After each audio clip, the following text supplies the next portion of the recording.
આ તરફ મહેસાણાના કડીમાં નકલી ચોખા મળતા હોવાની ફરિયાદ સામે આવી છે। સ્થાનિકોએ આક્ષેપ કર્યો કે સસ્તા અનાજની દુકાનમાંથી મળતા ચોખા એ પ્લાસ્ટિકના છે। સ્થાનિકોએ કહ્યું કે જ્યારે ચોખાને ઝીણવટપૂર્વક સાફ કર્યા ત્યારે તેમાં ભેળસેળવાળા ચોખા નીકળ્યા અને તે પ્લાસ્ટિક જેવા હોવાનો આક્ષેપ છે। જ્યારે ચોખાને રાંધવામાં આવ્યા તો તે પાણીમાં તરવા લાગ્યા અને ચોખા તેઓ જમ્યા તો પ્લાસ્ટિક જેવો અહેસાસ થયો। તેમના મુજબ આ ચોખા કડીના ચબુતરા ચોક પાસે સસ્તા અનાજની સરકારી દુકાન પરથી લીધેલા છે, જ્યાંથી અવારનવાર ભેળસેળવાળા ચોખા અપાય છે।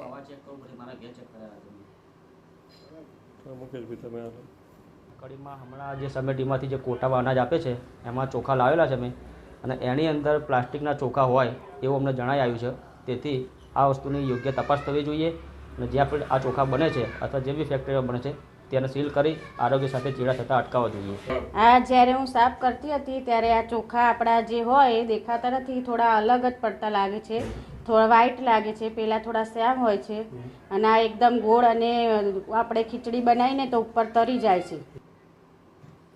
ત્યારે ચોક્કસથી સવાલ ઉઠે કે ચોખામાં મળતા ચોખા જેવા જ પદાર્થ કોઈ પ્લાસ્ટિક છે કે પછી નકલી બનાવટ, જેને લઈ લોકોની માંગ છે કે ફૂડ વિભાગ સસ્તા અનાજની દુકાન સામે યોગ્ય તપાસ કરે।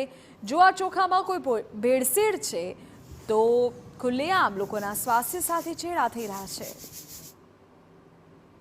ચોખા પલાળ્યા હતા પાપડ બનાવવા, પછી એમાં ભેજ આવીને ચોંટી ગયા, પછી મેં હાથમાં લઈને જોયું, તપાસ કરી, આજુબાજુ બતાવ્યા તો અંદર પ્લાસ્ટિકના 2-3 જણે કીધું કે આ પ્લાસ્ટિકના ચોખા છે।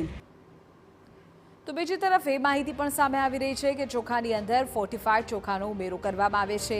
ફોર્ટિફાઈડ ચોખા કેન્દ્ર સરકાર દ્વારા ઉમેરવાના આદેશ આપવામાં આવ્યા છે। આ ચોખા જે છે તે કુપોષણ દૂર કરવા માટે ઉમેરવામાં આવે છે। ચોખાની અંદર ફોર્ટિફાઈડ ચોખાનો ઉમેરો કરવાથી માઇક્રોન્યુટ્રિયન્ટ્સ વધી જાય છે અને તેના રંગમાં પણ ફેરફાર હોય છે। આ ચોખા આરોગ્યપ્રદ હોય છે। ભારત સરકાર દ્વારા એપ્રિલ 2021માં ફોર્ટિફાઈડ ચોખાનો જથ્થો ઉમેરવાનું નક્કી કરવામાં આવ્યું હતું। ખાસ કરીને મધ્યાહન ભોજન યોજના માટે વિતરણ કરવાનું નક્કી કરાયું હતું, જેથી બાળકો કુપોષણમાંથી મુક્ત થઈ શકે। ફોર્ટિફાઈડ રાઈસ એ ચોખાના જ લોટમાંથી તૈયાર કરવામાં આવે છે અને તેમાં ફોલિક એસિડ, વિટામિન B12 તથા આયર્નની માત્રા ઉમેરીને તેને પ્રોસેસ કરી ચોખાના દાણા જેવા જ દાણા તૈયાર કરવામાં આવે છે અને તેને ફોર્ટિફાઈડ રાઈસ કહેવાય છે।